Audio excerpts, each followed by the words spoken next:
La victoire de François Fillon a pris une dimension totalement inattendue, à tel point qu'hier on se demandait si Alain Juppé se maintiendrait au second tour. C'est le cas d'ores et déjà, et les uns et les autres se rallient. Nathalie Kosciusko-Morizet pour Alain Juppé, Nicolas Sarkozy et Bruno Le Maire avec François Fillon. Le second tour aura de l'allure, car les juppéistes ne vont pas se laisser dévorer tout cru. Deux constats dans ce dimanche politique pas comme les autres: l'incroyable réussite de cette primaire qui bat le score de celle de la gauche en 2011, et le départ de Nicolas Sarkozy qui se fait avec élégance. Son plus fidèle camarade de combat, Brice Hortefeux, est ce matin l'invité d'Elisabeth Martichoux. À 7h45 et à 7h15, je recevrai Benoît Hamon pour le Parti Socialiste. Fillon 44, Juppé 28, Sarkozy 20. Qui l'aurait dit il y a encore quelques semaines, pour pas dire quelques jours. Lundi 21 novembre 2016, excellent début de journée, il est 7h. Le journal avec Jérôme Chapuis. Bonjour Jérôme. Bonjour Yves, bonjour à tous. Et à la une donc, l'homme que l'on n'attendait pas. François Fillon, 16 points devant Alain Juppé. Nicolas Sarkozy éliminé, qui apporte son soutien à son ancien Premier ministre et se retire de la vie politique. Mission quasi impossible dimanche prochain pour le maire de Bordeaux. Dans ce journal, les réactions dans les QG et tous les détails de cette soirée électorale hors norme. Il y a donc ce matin un vainqueur et peut-être deux vaincus. Nicolas Sarkozy est éliminé et Alain Juppé distancé. François Fillon, lui, est à un niveau où personne ne l'attendait. Première réaction du grand gagnant de cette soirée. C'est une vague. Depuis des mois et des mois, je trace mon sillon calmement, sérieusement, avec un projet précis et puissant. Je ne dévie pas dans ma marche. L'espoir est là. Cet espoir s'est manifesté avec force partout en France, démentant toutes les prédictions. Voilà, 44,2 pour François Fillon, 28,5% pour Alain Juppé, 20,6% pour Nicolas Sarkozy. Des résultats qui ont laissé incrédules jusqu'aux partisans du député de Paris. Vous étiez à leur côté pour RTL, au QG parisien de François Fillon, Maude de Carpentier. Au moment de l'annonce des résultats, les yeux sont rivés sur les écrans télé. Puis c'est l'explosion de joie. Les drapeaux tricolores s'agitent, les badges Fillon 2017 fièrement brandis. Christophe, jeune chef d'entreprise, est venu en famille pour vivre cette soirée électorale. Ce qui est impressionnant, c'est le score, quoi. On n'avait même pas imaginé ça pour Juppé, et de l'avoir pour Fillon, c'est juste hallucinant, quoi. Là, c'est un vrai raz-de-marée, quoi, et qui montre que pour le deuxième tour, ça va être très intéressant, et que Fillon sera le prochain président de la République. Dans la chaleur du minuscule bar, les visages sont radieux. Pour Alain, artisan menuisier, c'est surtout la personnalité de François Fillon qui l'a emporté. C'était un homme discret, il a été patient, c'était pas l'homme pressé, qui gesticule des bras, fait du vent pour attirer l'attention, et son fort intérieur et son vrai travail finit par payer. Le clou de la soirée, c'était bien sûr la venue très attendue de François Fillon, l'ancien Premier ministre qui a fini par faire un passage éclair, entouré d'un service d'ordre clairement débordé, preuve que même son propre camp ne s'était pas préparé à une telle victoire. Maude de Carpentier, Alain Juppé, lui, a-t-il songé à jeter l'éponge dès hier soir? La formule qu'il a choisie dans son discours laisse entendre que la question a pu se poser, même si le ton, vous allez l'entendre, est combatif. J'ai décidé de continuer le combat pour tous ceux qui croient en moi, pour mes convictions et pour l'idée que je me fais de la France. Je veux rassembler les Français autour de réformes crédibles. C'est un combat projet contre projet. Un combat, dit Alain Juppé, mais un combat qui sera difficile. Bonjour Julien Fautra. Bonjour. On va regarder avec vous les détails des résultats. François Fillon est loin devant, y compris dans les fiefs de ses rivaux. Oui, il a tout raflé, l'ancien Premier ministre, en tête dans 87 départements, presque tous donc, à l'exception de la Seine-Saint-Denis et de 6 départements du sud-ouest autour de la région bordelaise. Ceux-là vont à Alain Juppé. Plus étonnant encore, François Fillon est en tête dans des fiefs sarkozystes où on ne l'attendait pas. La région PACA, les Alpes-Maritimes ou les Bouches-du-Rhône, l'Est de la France, mais aussi Neuilly et les Hauts-de-Seine où Nicolas Sarkozy, c'est surprenant, réalise moins de 15% des voix. L'ancien président n'est premier qu'en Corse, à Mayotte, à La Réunion ou en Nouvelle-Calédonie. Presque partout donc, en zone urbaine, en zone rurale, la victoire de François Fillon est nette. Un succès d'autant plus légitime que la participation a été massive. On dépassera probablement les 4 millions d'électeurs, a déclaré cette nuit Anne Levade, la présidente de la haute autorité, c'est le gendarme de la primaire. Un vote d'adhésion. Le raz-de-marée Fillon a hier emporté toute la France. Julien Fautra. L'autre événement de cette soirée hors norme, c'est Nicolas Sarkozy qui se retire de la vie politique. Il est temps d'aborder une vie avec plus de passion privée et moins de passion publique. Son discours hier soir ressemblait beaucoup à celui prononcé au soir d'une autre défaite en mai 2012.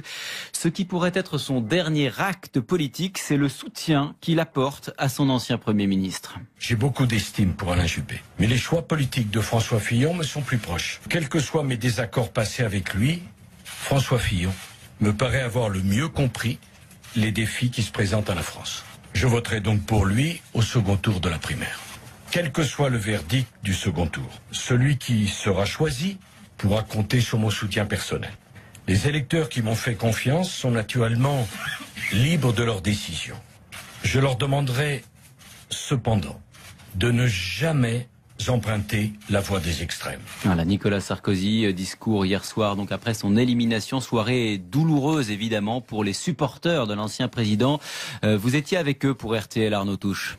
Oui, les militants ont bien du mal à retenir leurs larmes, les yeux rougis. Gabriel, jeune sarkozyste, trouve même du réconfort dans les bras du sénateur maire de Troyes, François Baroin. Non, faut pas pleurer. Oui, vous êtes émotive, oui. Non, mais franchement, je suis consternée, j'y comprends rien. On a été l'équipe qui a été le plus présent sur le terrain. On a milité pour. Il méritait pas ça. Il était celui qui avait le plus d'expérience, celui qui était le plus apte à mener l'alternance. Et les Français en ont décidé autrement. Au premier étage, Éléonore est sonnée par les résultats, entourée d'autres militants. Elle a encore du mal à réaliser que c'est bel et bien terminé pour son candidat. Ça fait comme en 2012 et ils n'ont pas vu le bilan d'Hollande actuellement et voter contre quelqu'un, c'est pas ça la politique, c'est pas ça. Enfin, je trouve ça désolant qu'actuellement en 2016 la politique ça se résume à voter contre quelqu'un. De la colère, du désespoir même chez ces militants, mais un profond respect en saluant pour la dernière fois sous les applaudissements leur leader. Le reportage RTL, Arnaud Touche.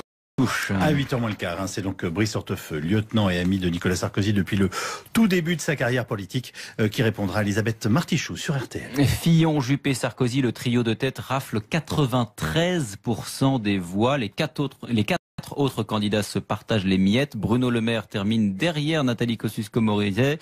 Il votera, on l'a dit, pour François Fillon. NKM votera, elle, pour Alain Juppé. Jean-Frédéric Poisson devance Jean-François Copé, qui est donc bon dernier avec seulement 0,3% des suffrages. L'un et l'autre devraient dire aujourd'hui pour qui ils votent. On rappelle donc le taux de participation, la participation sans doute au-dessus des 4 millions d'électeurs. Il y a 5 ans, la primaire de la gauche avait mobilisé 2,6 millions de personnes. Voilà pour l'actualité de la primaire. On va bien sûr y revenir toute la matinée sur RTL avec Alba Ventura dans quelques instants et avec nos invités. Plébisciter et dire qu'il y a un mois à peine, l'ancien Premier ministre n'était qu'en 4e position dans les sondages. C'est une incroyable revanche, Alba. Oui, c'est la revanche du collaborateur. Vous vous rendez compte qu'il n'est pas loin d'être élu au premier tour, François Fillon. Alors, les sondages avaient vu dans les 2 dernières semaines sa spectaculaire remontée, mais là, c'est carrément la chevauchée fantastique. La discrétion, la constance, la patience de Mr. Nobody, c'est comme ça que l'appelaient les sarkozystes, aura payé Mr. Nobody, Monsieur Personne. Ce qu'il a fait gagner, c'est d'être apparu dans les dernières semaines et notamment au moment des débats, non pas comme un second, mais comme un numéro 1, comme un leader, un homme d'État qui ne flanche pas, qui ne varie pas. C'est ça qu'il a montré finalement, un François Fillon incarnant la droite dans ses bottes, une droite libérale, conservatrice, catholique. Vous aviez remarqué tous les clins d'œil faits à la droite catholique. Il a travaillé cette frange de l'électorat malmené dans les débats. Le droit d'asile est aussi vieux que les églises, c'est ce qu'il disait au premier débat. N'ayez pas peur, en référence à Jean-Paul II au dernier débat. Là où François Fillon a très habilement joué, c'est qu'il aura réussi à faire croire que Nicolas Sarkozy l'a empêché de faire. Il a très méticuleusement travaillé le terrain économique, quand on sait que la priorité des Français reste le chômage, pendant que Nicolas Sarkozy s'époumonait sur le terrain identitaire. Un François Fillon qui au final a réussi à imposer la stature de l'homme qui va faire ce qu'il dit. Alors pour Nicolas Sarkozy, est-ce que c'est une claque, une humiliation? Oui, c'est une claque, une humiliation, même s'il a su sortir très dignement, comme il l'avait fait d'ailleurs en 2012. Mais la sanction est effroyable, parce que ce sont les électeurs de droite qui ont parlé hier. C'est sa famille politique qui l'a congédié, qui a mis un coup de pied au derrière de celui qui était le patron du parti, l'ancien président de la République. Cette famille de droite qui voulait quelqu'un de plus présentable, pas quelqu'un qui dit des gros mots ou qui fait des sketchs. Pour Nicolas Sarkozy, écoutez, on peut dire que ça a été le combat de trop, le combat d'un président battu qui a pensé qu'il pouvait revenir. Nicolas Sarkozy qui était dans l'obsession de faire ce que les autres n'ont pas réussi, ce que Valéry Giscard d'Estaing n'a pas réussi à faire, revenir et gagner. Nicolas Sarkozy qui était aussi aveuglé par les files interminables de ses lecteurs aux séances de dédicaces et qui n'a pas su voir, Yves, à quel point il était discrédité. Et ça, je vais vous dire, c'est un sacré avertissement lancé à François Hollande. Dont nous allons parler dans quelques instants avec Benoît Hamon, qui est candidat à la primaire socialiste. La victoire de François Fillon a pris une dimension totalement inattendue, à tel point qu'hier on se demandait si Alain Juppé se maintiendrait au second tour. C'est le cas d'ores et déjà, et les uns et les autres se rallient. Nathalie Kosciusko-Morizet pour Alain Juppé, Nicolas Sarkozy et Bruno Le Maire avec François Fillon. Le second tour aura de l'allure, car les juppéistes ne vont pas se laisser dévorer tout cru. Deux constats dans ce dimanche politique pas comme les autres: l'incroyable réussite de cette primaire qui bat le score de celle de la gauche en 2011, et le départ de Nicolas Sarkozy qui se fait avec élégance. Son plus fidèle camarade de combat, Brice Hortefeux, est ce matin l'invité d'Elisabeth Martichoux. À 7h45 et à 7h15, je recevrai Benoît Hamon pour le Parti Socialiste. Fillon 44, Juppé 28, Sarkozy 20. Qui l'aurait dit il y a encore quelques semaines, pour pas dire quelques jours. Lundi 21 novembre 2016, excellent début de journée, il est 7h. Le journal avec Jérôme Chapuis. Bonjour Jérôme. Bonjour Yves, bonjour à tous. Et à la une donc, l'homme que l'on n'attendait pas. François Fillon, 16 points devant Alain Juppé. Nicolas Sarkozy éliminé, qui apporte son soutien à son ancien Premier ministre et se retire de la vie politique. Mission quasi impossible dimanche prochain pour le maire de Bordeaux. Dans ce journal, les réactions dans les QG et tous les détails de cette soirée électorale hors norme. Il y a donc ce matin un vainqueur et peut-être deux vaincus. Nicolas Sarkozy est éliminé et Alain Juppé distancé. François Fillon, lui, est à un niveau où personne ne l'attendait. Première réaction du grand gagnant de cette soirée. C'est une vague. Depuis des mois et des mois, je trace mon sillon calmement, sérieusement, avec un projet précis et puissant. Je ne dévie pas dans ma marche. L'espoir est là. Cet espoir s'est manifesté avec force partout en France, démentant toutes les prédictions. Voilà, 44,2 pour François Fillon, 28,5% pour Alain Juppé, 20,6% pour Nicolas Sarkozy. Des résultats qui ont laissé incrédules jusqu'aux partisans du député de Paris. Vous étiez à leur côté pour RTL, au QG parisien de François Fillon, Maude de Carpentier. Au moment de l'annonce des résultats, les yeux sont rivés sur les écrans télé. Puis c'est l'explosion de joie. Les drapeaux tricolores s'agitent, les badges Fillon 2017 fièrement brandis.